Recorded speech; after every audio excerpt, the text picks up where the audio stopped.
Sa tingin ko'y narito na ang lahat. Bago tayo magsimula ay hinihiling ko si Samantha na pangunahan ang ating panalangin. Tayo'y manalangin. Amang makapangyarihan, kami po ay nagtitipon ngayon upang matuto. Pagpalain mo po ang aming pag-aaral, naway maging malinaw ang aming isipan, masigla ang aming puso at handa sa bawat aral na aming matatanggap. Gabayan mo po ang aming guro upang maihatid niya ng maayos ang kaalaman at kami naman ay maging masinop, masipag at makinig ng may paggalang. Ilayo mo po kami sa anumang aberya, lalo na sa mahina at pumuputol-putol na internet. At bigyan mo po kami ng tiyaga at talino sa paggamit ng teknolohiya. Maraming salamat po sa biyayang ito, naway maging makabuluhan at matagumpay ang lahat. Sa ngalan ni Jesus, Amen. Isang mapagpala at kaaya-ayang umaga sa ating lahat. Panibagong araw, panibagong aralin ang ating tatalakayin. Naway maging makabuluhan, masaya at makahulugan ang ating pagkatuto sa oras na ito. Handa na ba kayong makinig at matuto? Bigyan niyo nga ako ng virtual na palakpakan.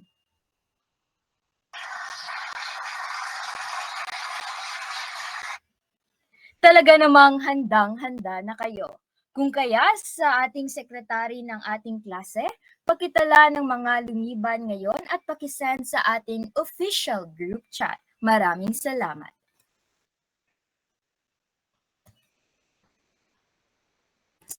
Sa pagkakataong ito ay magkakaroon kayo ng tinatawag na pre-test upang sukatin ang inyong nalalaman patungkol sa paksang ating tatalakayin ngayong araw. Bibigyan ko lamang kayo ng 10 minuto sa pagsagot. Nasa GC na po ang ating link at maaari na kayong magsimula.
Mayroon na lamang kayong 5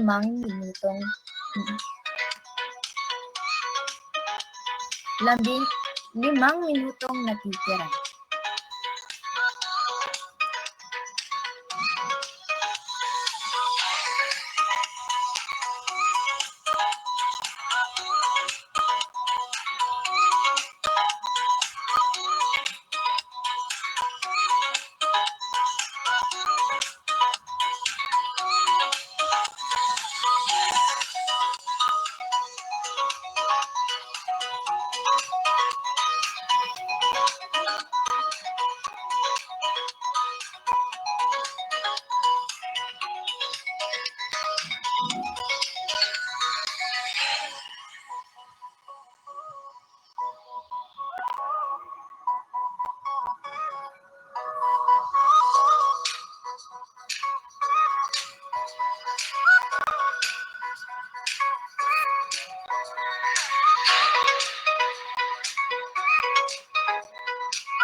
Ngayon ako'y nagbabalik. Ang inyong 10 minuto ay tapos na. Sa puntong ito, ating aalamin kung mayroon pa ba kayong naaalala sa nakaraang talakayan.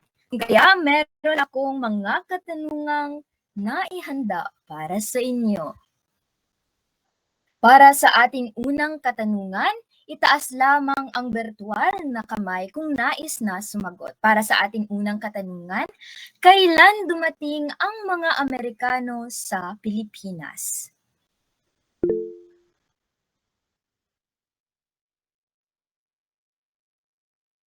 Nasaan si Lamputi? Magandang umaga po. Dumating ang mga Amerikano sa Pilipinas noong 1998 matapos po ang Digmaang Espanyol-Amerikano. Siyang tunay. Maraming salamat. Dumating ang mga Amerikano noong 1898. Para naman sa ating ikalawang katanungan, handa na ba kayo? Itaas lamang ang virtual na kamay kung nais na sumagot. Ano ang inyong naaalala o natutuhan tungkol sa pamumuhay ng mga Pilipino sa ilalim ng pamahalaang Amerikano? Nasaan si Siligbon? Magandang umaga po, ma'am. Sa ilalim ng pamahalaang Amerikano, nagkaroon ng malaking pagbabago sa pamumuhay ng mga Pilipino. ipinakilala ang sistemang edukasyon gamit ang Ingles, kaya maraming Pilipino ang natutong bumasa at magsulat sa bagong wika.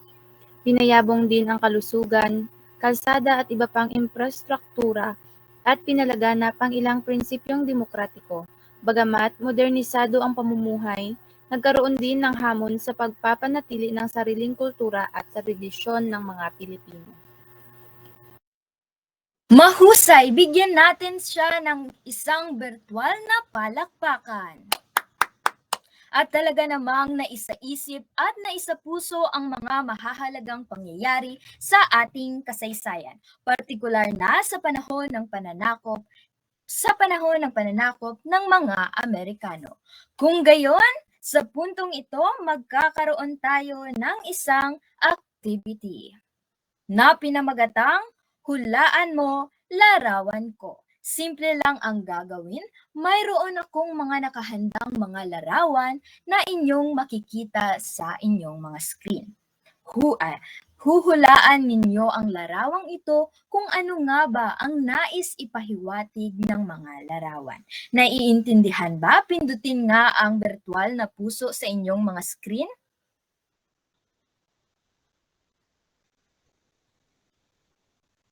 Alright, kung gayon ay magsisimula na tayo.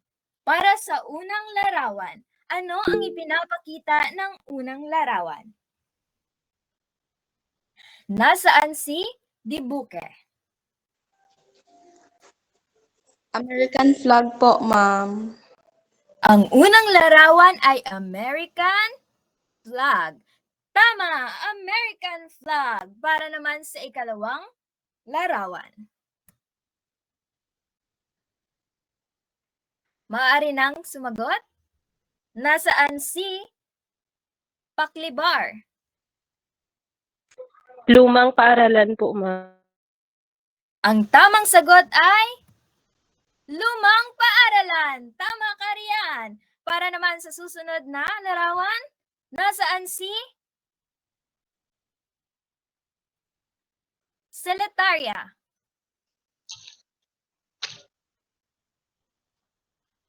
Gobernador General Francis Morton Harrison po.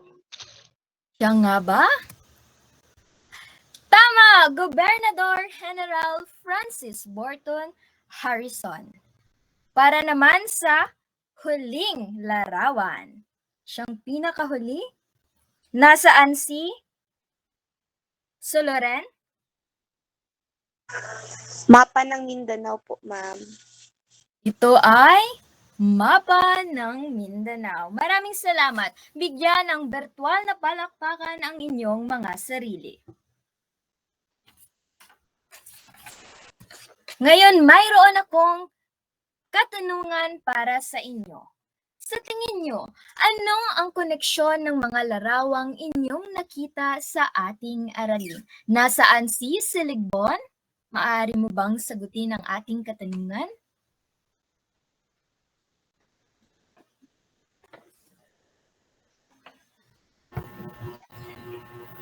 Ang mga larawang ipinakita ay may kaugnayan sa pananakop ng mga Amerikano sa Pilipinas, partikular sa Mindanao. Una, American flag. Ito ay sumisimbolo sa pagdating at pamumuno ng mga Amerikano sa bansa. Pangalawa naman, lumang paaralan. Ito rin ay nagpapakita ng sistemang edukasyong ipinatupad ng mga Amerikano, kabilang ang pagtuturo sa Ingles. Pangatlo, Gobernador General. Kinakatawan ang pamahalaang Amerikano at ang kanilang pamumuno sa Pilipinas. Pang-apat, mapa ng Mindanao. Ipinapakita ang mga rehiyon sa Mindanao na apektado ng pananakop at mga impluwensya ng Amerikano. Panghuli naman, Francis Morton Harrison, isa sa mga gobernador general na nagpatupad ng reforma sa edukasyon at pamahalaan noong panahon ng Amerikano. Ang lahat ng larawang ito ay nagpapakita ng impluwensyang ng mga Amerikano sa kultura, edukasyon, pamamahala at kaunlaran ng mga rehiyon sa Mindanao. Maraming salamat sa iyong napakakomprehensibong sagot. Talaga namang binibigyang diin mo ang bawat larawan sa ating activity. Kaya naman, dadako na tayo sa ating mga layunin. Sa pagtatapos ng talakayang ito, kayo ay inaasahang una, nasusuri ng wasto ang mga naging impluwensya ng mga Amerikano sa kultura at pamumuhay ng bawat lalawigan sa Mindanao. Ikalawa, natutukoy ng malinaw ang mga mahahalagang pangyayari sa Cagayan de Oro, Lanao del Sur, Surigao at Butuan noong panahon ng pananakop ng mga Amerikano at pangatlo, nakabubuo at naipapamalas ng mahusay ang pagkamalikhain sa paggawa ng isang maikling refleksyon patungkol sa impluwensya ng mga Amerikano sa bawat lalawigan sa Mindanao sa pamamagitan ng paglalapat ng awit, tula o rap. Kaya naman, narito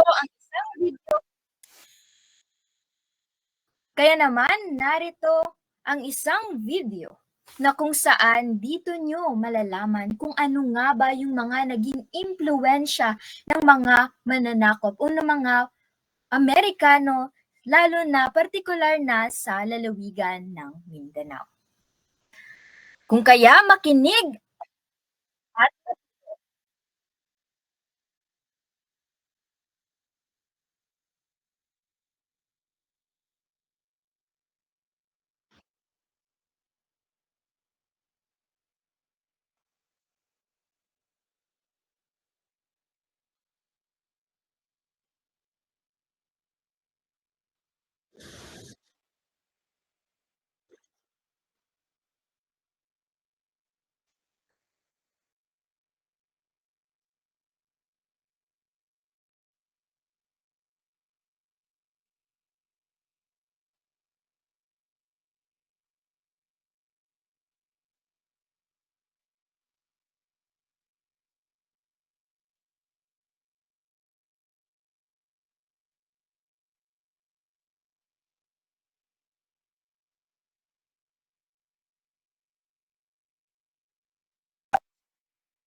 yun lamang ang content o nakapaloob sa ating video ngayong umaga. Nakinig ba kayo? Bigyan nyo nga ako ng virtual na puso.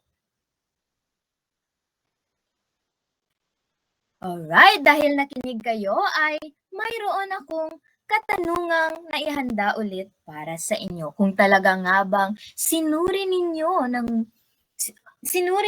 ang video pinanood ko para sa inyo. Kaya, handa na ba kayo? Narito na ang mga katanungan. Para sa ating unang katanungan, babasahin ko muna ang tanong bago kayo sumagot. Naintindihan ba? Right. Ano ang pangunahing layunin ng mga Amerikano sa pananakop? Nasaan si Lamputi? Ang pangunahing layunin ng mga Amerikano ay pamahalaan ang bansa, ipatupad ang edukasyong pampubliko, palawakin ang ekonomiya at ipakilala ang sistemang demokratiko at Ingles bilang medyum ng pagtuturo. Maraming salamat. Tama, ang pangunahing layunin ng mga Amerikano ay palawakin ang kanilang pananakop, partikular na sa lalawigan ng Mindanao. Para naman sa ating ikalawang katanungan, ano ang isang positibo at isang negatibong epekto ng pamamahala ng mga Amerikano? Nasaan si Secretaria?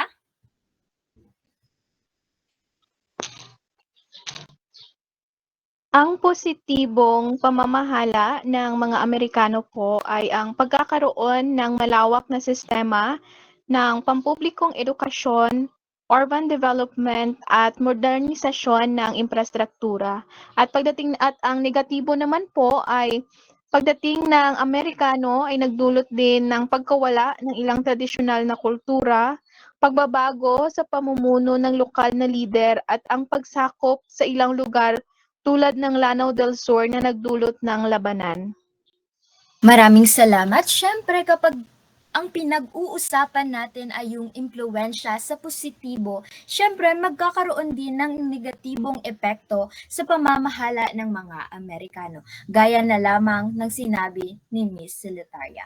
Ngayon, dadako na tayo sa panghuling katanungan.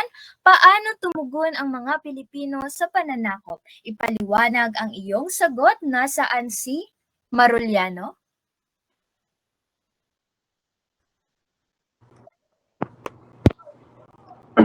Ang mga Pilipino ay may iba't ibang paraan ng pagtugon sa pananakop ng Amerikano. Sa ibang lugar tulad ng Lanao del Sur, nagkaroon ng malakas na paglaban ng mga Maranao upang ipagtanggol ang kanilang kultura at kasarinlan. Sa ibang rehiyon naman, nakipagtulungan ang mga Pilipino sa pamamagitan ng pag-aaral ng sistemang edukasyong Amerikano at pakikilahok sa bagong pamahalaan. Ang pagtugon na ito ay nagpapakita ng kombinasyon ng paglaban at pakikipag-ayon depende sa sitwasyon at interes ng bawat rehiyon. Maraming salamat. Kung ating titingnan ang mga mananakop sa panahon ng Espanyol, dito ang impluwensya ng mga mananakop ay ang ginamit nila ang dahas at relihiyon. Dito naman sa panahon ng pananakop ng mga Amerikano, dahas at edukasyon ang ginamit nila upang maimpluwensyahan tayong mga Pilipino. At ang tugon naman natin dito sa kanila is tinangkilik natin ang paggamit ng edukasyon hanggang sa kasalukuyan. Kung mapapansin natin na ang edukasyon hindi lamang noon na palaganap ang edukasyon ng mga Amerikano, kundi maging sa kasalukuyan. Kung anong meron tayo ngayon, ito ay dahil sa impluwensya ng mga mananakop na Amerikano. Kung kaya sa panahon nila, hindi lamang natin tinangkilik yung edukasyon, kundi tayong mga Pilipino lumaban rin sa mga mananakop. Kaya naman, upang lubos na madagdagan ang inyong kaalaman patungkol sa impluwensya ng mga Amerikano sa kultura at pamumuhay ng bawat lalawigan sa Mindanao, hayaan ninyo akong ibahagi sa inyo kung ano nga ba ang mga nakapaloob rito. Handa na ba kayong makinig? Just stop, listen, and learn. Kung sa Ingles pa. Kaya naman, tara, samahan ninyo ako.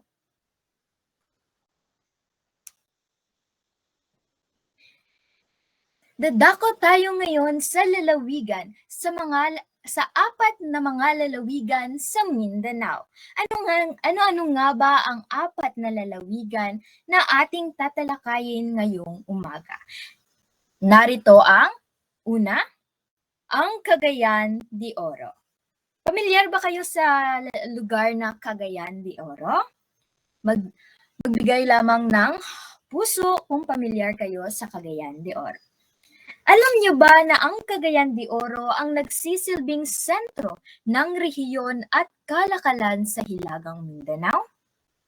At isa pa sa mga naging impluwensya ng mga Amerikano sa Cagayan de Oro ay ang pagpapalaganap ng public education system. Ito yung sinasabi ko kanina na hindi lamang sa buong Pilipinas kundi partikular na sa Cagayan de Oro. Ano nga ba ang narito sa pagpapalaganap ng public education system? Sinasabi rito na ipinatupad ng mga Amerikano ang sistemang pampublikong edukasyon sa Cagayan de Oro. Nagbukas sila ng mga paaralan kung saan, take note, kung saan libre ang pag-aaral at ginamit ang wikang Ingles bilang medium. So noon pa man, nagkaroon na ng tinatawag na edukasyon at hindi lang isang simpleng edukasyon, kundi maging isang libreng edukasyon na kung saan ang medium o ang wikang ginagamit ay wikang Ingles. Siyempre, narito tayo sa panahon ng pananakop ng mga Amerikano na kung saan ang wikang ginagamit ay wikang Ingles. Sinasabi rin na ito ang nagbigay daan para mas maraming kabataan ang magkaroon ng edukasyon. Tama nga yung sinabi kanina na ang edukasyon mapa sa kasalukuyan ay tinatamasa pa rin natin kung saan nagkakaroon tayo ng tinatawag na elementarya, sekundarya at maging ang kolehiyo. Maraming salamat sa mga mananakop dahil sa magandang impluwensya na patuloy nating nililinang mapasa hanggang kasalukuyan. Sumunod ay ang pagsisimula ng urban development. Ano nga ba yung sinasabi dito na pagsisimula ng urban development? Nagsimula ang pag-unlad ng lungsod, partikular na ang Cagayan de Oro, gaya ng pagpapatayo ng mga kalsada, tulay at mga gusali. Dahil dito, unti-unting naging sentro ng ang Cagayan de Oro ng kalakalan at komunikasyon sa Hilagang Mindanao. Di ba, sabi ko nga kanina na naging sentro ang Cagayan de Oro ng kalakalan at komunikasyon. Dahil ito sa mga Amerikano na kung saan nagpatayo sila or tinulungan tayo na makapagtayo ng mga kalsada, tulay at mga gusali para sa ating kalakalan at maging para sa ating pakikipagtalastasan. Narito ang pangkalahatang impluwensya ng mga Amerikano o ng mga pananakop ng mga Amerikano. Una na riyan ay ang English literacy dahil nga sinasabi kanina na wikang Ingles ang kanilang itinuturo. Bagong uri ng pamahalaan, dito papasok ang tinatawag nating demokrasya or demokrasya, tama ba yun? Demokrasya at yung tinatawag na paglawak ng kalakalan. Maging ang sinasabi dito na ang English literacy ay natututo ang maraming mamamayan na magsalita at sumulat ng Ingles dahil sa edukasyong Amerikano. Gayon din yung sinabi ko kanina, bagong uri ng pamahalaan. Ito'y pinapakilala ang demokratikong, tama yung sinabi ko kanina na demokratikong pamamahala tulad ng mayor council system. So sila yung mga nag-impluwensya sa atin kung kaya nagkaroon tayo ng demokratikong pamahalaan. At yung panghuli ay ang paglawak ng kalakalan. Dito naman dumami ang negosyo at pumasok ang produktong Amerikano. Kaya tumaas ang komersyo sa lugar. Kung kaya, gaya nga ng sinabi kanina, na unti-unting naging sentro ang Cagayan de Oro sa kalakalan dahil iyon sa impluwensya ng mga Amerikano. Ngayon, dadako naman tayo sa ikalawang lalawigan na kung saan ito ay Lanao del Sur. Pamilyar ba kayo sa Lanao del Sur? Kung pamilyar kayo, bigyan nyo nga ako ng virtual na like sa inyong mga screen. Para sa inyong kaalaman no, na ang Lanao del Sur ay isang lalawigan sa ARMM or yung tinatawag na Autonomous Region in Muslim Mindanao na binubuo ng 39 na bayan at isang lungsod. At ito rin yung mga iilan sa mga impluwensya ng mga Amerikano pagdating sa Lanao del Sur. Ito yung malakas na paglaban ng mga Maranao laban sa Amerikano. Hindi madaling nasakop ng mga Amerikano ang Lanao del Sur dahil matibay ang depensa at paninindigan ng mga Maranao o yung mga kapatid nating Maranao. Nagkaroon ng iilang labanan upang ipaglaban ang kanilang lupa, kultura at kasarilan. Siyempre, hindi daw naging madali ang pananakop ng mga Amerikano, partikular na sa Lanao del Sur. Ngunit meron din iilan na naging impluwensya ng mga Amerikano. Sumunod rito ay ang pagbuo ng Moro Province. Upang madaling mamahala sa mga Muslim sa Mindanao, gumawa ang Amerikano ng isang natatanging probinsya na tinatawag na Moro Province. Kasama dito ang Lanao, Sulu, Zamboanga at Cotabato. So mautak rin yung mga mananakop na mga Amerikano. Gumawa sila ng paraan para madaling pamahalaan o madaling nilang mapapamahala ang mga Muslim, partikular na sa Lanao del Sur. Kaya gumawa sila ng isang probinsya na tinatawag na Moro Province. So narito ang impluwensya ng pananakop ng mga Amerikano, partikular na sa Lanao del Sur. Narito ang una, Western political system, kung saan sinubok ipatupad ang mga batas at estruktura ng pamahalaang Amerikano, bagamat hindi ito agad tinanggap ng mga Maranao. Dahil nga yung sinasabi na hindi sila madali-daling sakupin ng mga Amerikano.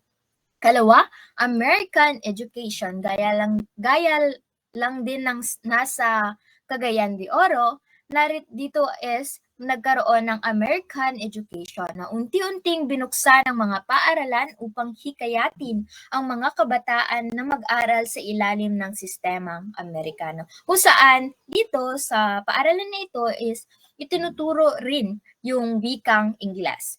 Panghuli ay ang pagbabago sa pamumuno na kung saan naapektuhan ang tradisyonal na pamumuno ng mga dato dahil sa bagong sistemang pampolitika o yung tinatawag na demokratikong pamamahala.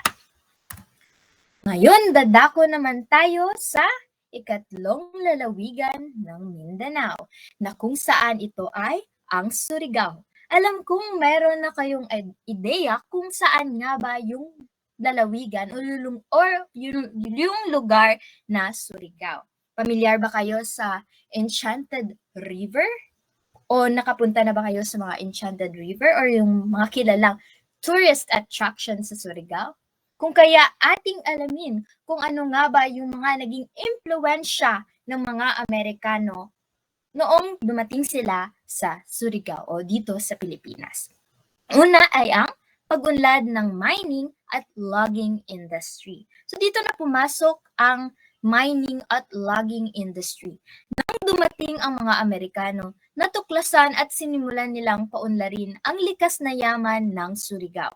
Umusbong ang pagmimina ng nickel at iba pang mga mineral, pati na ang pagtutroso. So kilala o likas sa yaman ang Surigao na kung saan rito umusbong ang pagmimina ng mga nickel at iba pang mga mineral at pati na ang pagtutroso. Sumunod ay ang Pagbabago sa administrasyon at ekonomiya.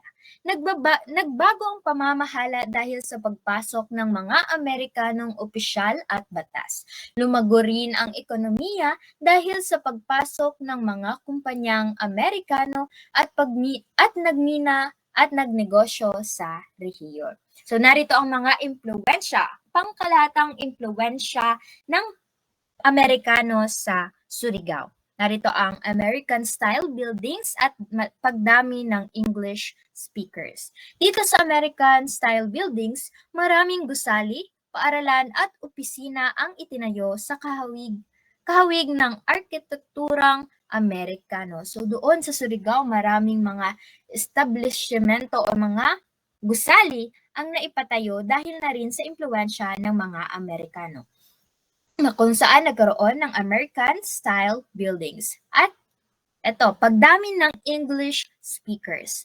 Hindi naman lingid sa ating kaalaman na ang mga Amerikano ay gumagamit ng wikang Ingles. Kung kaya dahil sa edukasyon at pakikisalamuha sa mga Amerikano, mas dumami ang mga mamamayan na marunong mag-Ingles. Kung mapapansin natin, noong mga panahon ng pananakop ng mga Amerikano, karamihan sa ating mga ninuno ay bihasa sa pagsasalita ng wikang Ingles dahil na rin ito sa tinatawag na edukasyon at pakikipagsalumuha sa mga Amerikano. Dagdag pa rito, ay dumako na tayo sa panghuling lalawigan ng Mindanao, na kung saan ito ang Butuan City. Pamilyar ba kayo sa Butuan City? Kung hindi kayo pamilyar ito ay matatagpuan sa Hilagang Silangan na bahagi ng lambak ng Agusan.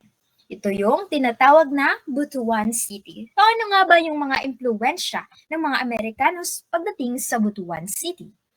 Narito ang pag-develop ng river system para sa transportasyon. Yan, dito na papasok ang river system, na kung saan pinalawak at inayos ng mga Amerikano ang Ilog Agusan upang, take note, upang maging pangunahing ruta sa pagbiyahe ng mga produkto, troso at ng mga tao. Dahil dito, naging sentro ng transportasyon ang Butuan. So, hindi lingid din sa ating kaalaman na yung ipinunta o yung pananakop ng mga Amerikano ay dahil na rin sa mga likas na yaman sa mga produkto na ating nagagawa. Kung kaya sila ay nagpatayo or gumawa ng mga river system para sa transportation upang mapadali ang kanilang pakikipagkalakalan sa pagitan natin at sa kanila.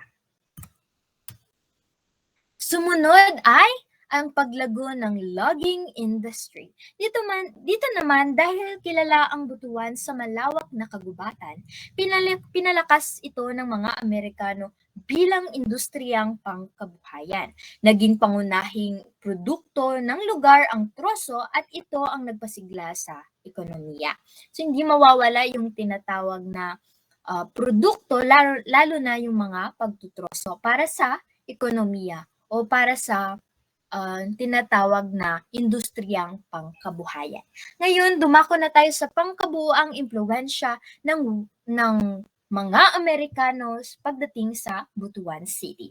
Narito ang Western education, civic activities at pagbabago sa komunidad. Kung ating mapapansin, halos magkakapare-pareho lang yung mga impluwensya ng Amerikano pagdating sa kanilang pananakop, particular na dito sa ating lalawigan o sa lalawigan ng Mindanao, kung saan nagkaroon ng Western education, gaya nga ng sinabi ko kanina na nagkaroon ng mga paaralan na kung saan dito ay tinuturo ang wikang Ingles o wikang edukasyon ng mga edukasyon ng mga Amerikano. Nagkaroon din ng civic activities na kung saan dumami ang organisasyon tulad ng Boy Scouts, Girl Scouts. Alam ko rito sa inyo, ilan o karamihan sa inyo ay naranasan na ang tinatawag na Boy Scout at Girl Scout, particular na noong mga elementarya, at iba pang civic groups na nagtataguyod ng community service. No? Kung mapapansin nyo,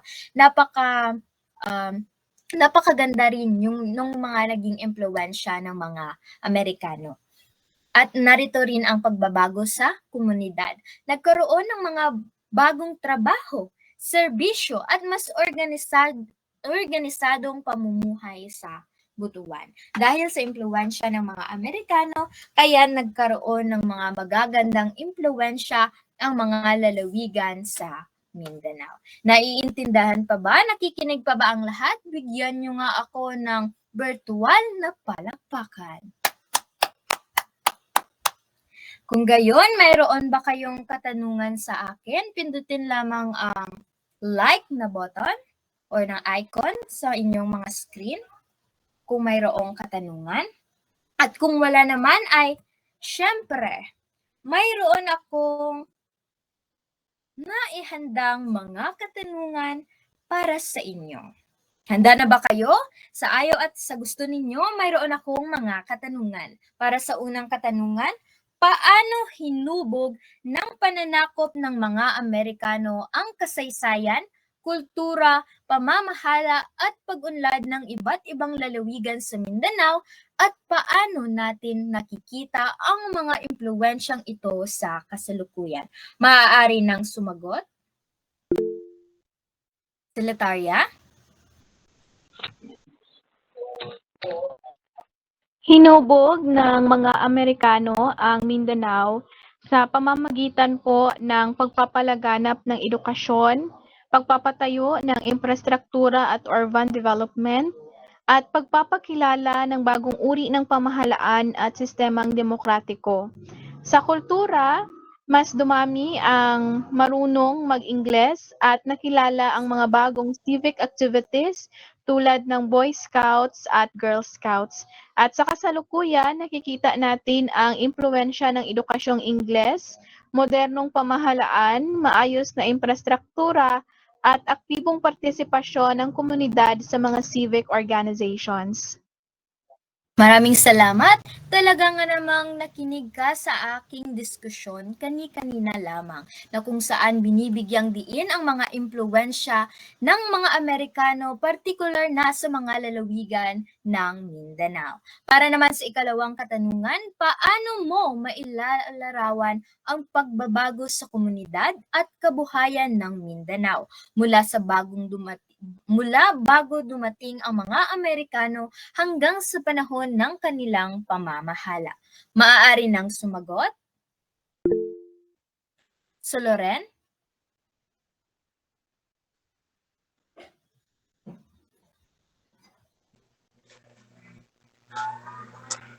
Bago dumating ang Amerikano, limitado ang edukasyon, tradisyonal ang pamamahala at mas payak ang kabuhayan sa mga rehiyon. Nang dumating ang Amerikano naman, nagkaroon ng pampublikong edukasyon, urban development at mas maayos na transportasyon tulad ng river system sa Butuan. At umunlad ang kabuhayan sa pamamagitan ng pagpapalawak ng kalakalan, pagmina at logging at pakikisalamuha sa ekonomiya ng iba pang relihiyon. Maraming salamat sa Loren. Bigyan natin siya ng virtual na palakpakan. Talaga namang napakalawak ng pagbabagong naganap sa panahon ng mga Amerikano, lalo na sa komunidad at maging sa mga kabuhayan ng mga taong naninirahan sa lalawigan ng Mindanao. Para sa ikatlong katanungan, para sa huli at ikatlong katanungan, bakit mahalagang pag-aralan at maunawaan ang kasaysayan ng mga pananakop sa Mindanao? Maaari nang sumagot, nasaan si Siligbon?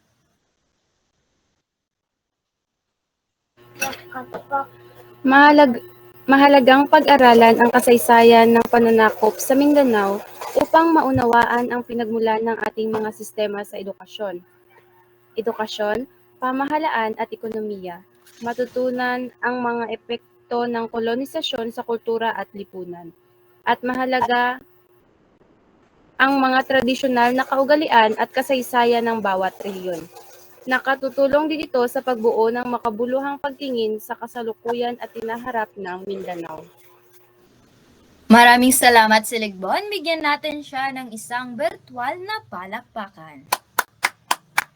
Patuloy sana nating bigyang halaga ang mga aral na nakuha natin o yung mga impluwensya na ibinigay sa atin ng mga mananakop o yung mga mananakop na mga Amerikano. Dahil kung mapapansin natin, maraming pagbabago, magagandang naidulot ang mga Amerikano, hindi lang dito sa ating lugar o lalawigan, kundi maging sa buong Pilipinas. Kung kaya ating pahalagahan ang mga aral, hindi lang yung mga magaganda, pati na rin yung mga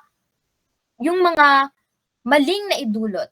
Sana'y bigyan natin ng sariling pagpapakahulugan kung ano nga ba yung mga naidulot na mga maling pamamalakad ng mga mananakop na Amerikano.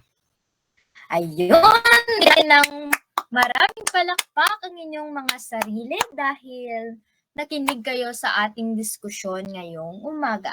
Dahil nga nakinig kayo ay magkakaroon tayo ng tinatawag na paglalapat, kung saan lalapatan natin sa ibang bagay ang mga inyong mga natutuhan. Kung kaya gawin na natin. Ano nga ba ang gagawin? Narito ang panuto. Gumawa ng isang maikling refleksyon patungkol sa impluwensya ng mga Amerikano sa bawat lalawigan sa Mindanao na ating itinalakay. Yung kani-kanina lamang, gawa natin ng refleksyon na kung saan may kalayaan kayong ipahayag ito sa isang malikhaing paraan. Maaaring sa pamamagitan ng pagsulat ng tula, awit o rap. So narito ang mga pamantayan. Nilalaman at refleksyon, 10 bahagdan o 10 puntos, pagkamalikhain, 5 puntos, presentasyon, 5 puntos na may kabuuang bilang na 20 puntos o 20 bahagdan. May mga katanungan ba sa ating gagawing paglalapat? Maaari lamang itaas ang inyong virtual na kamay. Isisend nyo lamang pala ito sa ating official group chat kung saan doon ko pagbabasehan ang pag-check ko ng inyong mga refleksyon. Malinaw ba? Bigyan nyo nga ako ng virtual na puso sa inyong mga screen. Kung kaya, magpatuloy na tayo sa ating gawain. Hihintayin ko lamang ang inyong refleksyon hanggang alas 8 ng gabi, ngayong araw lamang. Naintindihan ba? Kaya naman, narito ang mga larawan na aking ibinahagi sa inyo. Kung makikita nyo, bigyan ninyong suri yung mga larawan. Kung saan nga ba yan? At syempre, kung mayroon tayo kaninang pre-test dahil wala pa kayong nalalaman patungkol sa ating paksang tinalakay, ngayon ay magkakaroon ulit tayo ng tinatawag na post-test. So dito masusukat kung talaga nga bang nakinig kayo sa aking diskusyon o sa aking pagbabahagi ng impluwensya ng mga Amerikano sa lalawigan ng Mindanao. Dito masusubok ang inyong galing o natatandaan nyo ba ang mga naibahagi ko kani-kanina lamang. So ngayon magkakaroon kayo ng post-test at na-send na po sa ating official group chat. Maaari na kayong magsimula. Bibigyan ko lamang kayo ng 10 minuto sa pagsagot. Sigurado naman akong mayroon kayong masasagot at mataas ang puntos o score na makukuha ninyo. So maaari nang magsimula.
Mayroon na lamang kayong 7 minutong natitira.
Huling 3 minuto.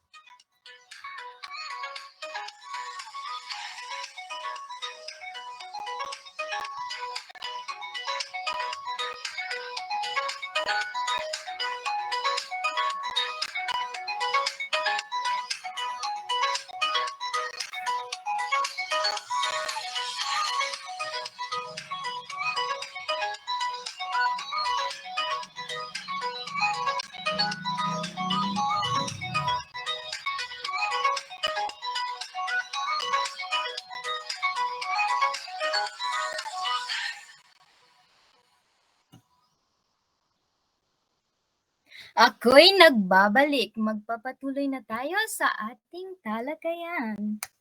Ngayon, para sa inyong kasunduan, narito ang panuto, gumawa ng isang slogan patungkol sa impluwensya ng mga Amerikano sa Mindanao. May kalayaan kayong gawin ito sa kahit anumang malikhaing paraan.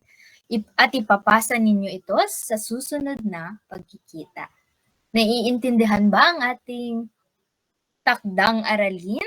Magbigay nga ng virtual na puso sa inyong mga screen. Kung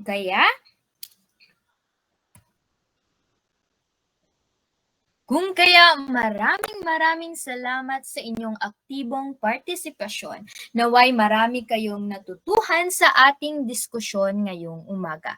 Naway isa puso't isa isip ninyo ang mahahalagang aral na nakuha natin sa impluwensya ng mga mananakop na Amerikano, partikular na sa lalawigan ng Mindanao.